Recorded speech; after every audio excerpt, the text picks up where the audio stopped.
Alright, welcome to another game. This time it's going to be Phoenicia. This is the last of the 9 new Gathering Storm leaders that I haven't played. We're going to do something unique. I've never tried an Archipelago map, but we're going to try that here. I have to say, I tried an inland sea map with Phoenicia a couple times, and I had the hardest time with loyalty. I would take a coastal city, and then it would flip back because there were inland cities behind it, and so I'm giving up on that. I'm going to go with the Archipelago map. I don't really know what the difference is between this and an Island Plates map, but we'll find out. Deity as usual, standard map size I think as usual. This is all random leaders, standard here. So yeah, let's review Dido's abilities, and then we'll kind of cover the general strategy. So she can move her capital to any city with a Kothon, they founded by completing a unique project in that city. So this is interesting. It kind of goes with this bonus down here. Coastal cities founded by Phoenicia and located on the same continent as the Phoenician capital are 100% loyal. So you can start out, on one continent, build up some cities there, and anywhere you settle on the coast, on that continent, even if it's far away, even if it's between other cities of other players, it's going to be 100% loyal. And then you can settle on another continent, move your capital there, and then do the same thing on that other continent.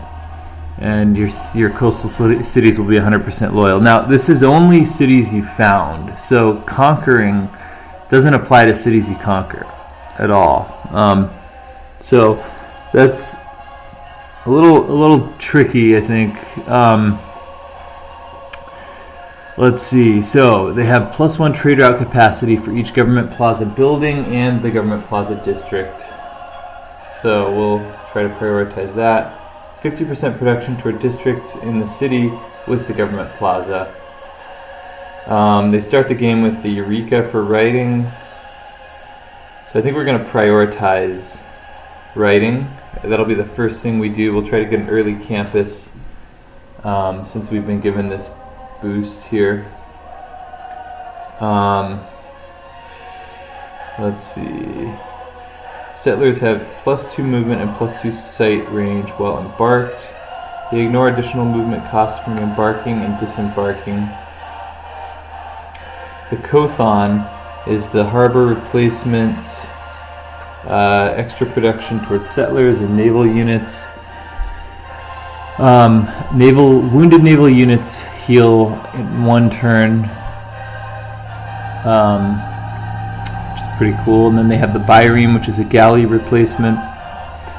So yeah, okay, so those are the abilities. Now for the general strategy, I think my plan is to probably get an early settler, get a couple strong cities going, maybe make some Byremes and try to conquer some other cities.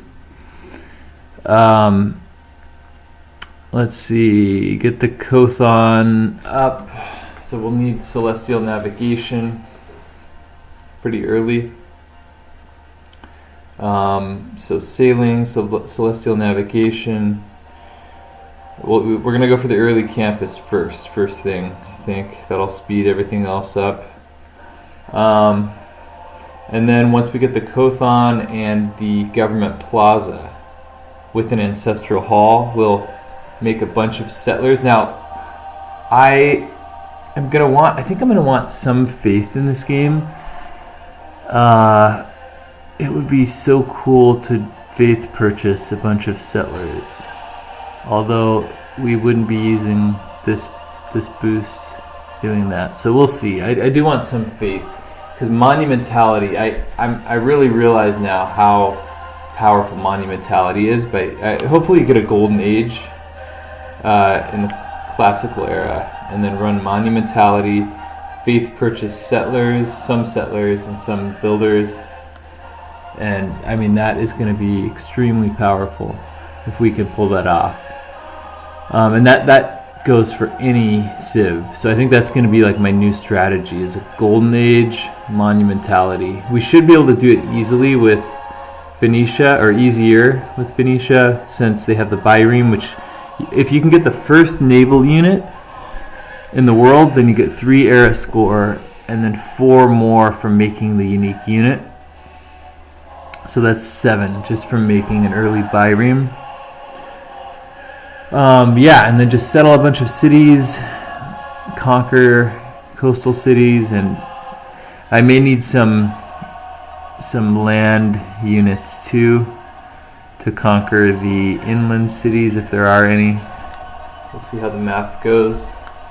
But yeah, that's kind of the general strategy. I don't know which victory type I'm going to go for. Probably science victory. Probably. But I'd like to have a strong economy first, and then really use that to build up my science.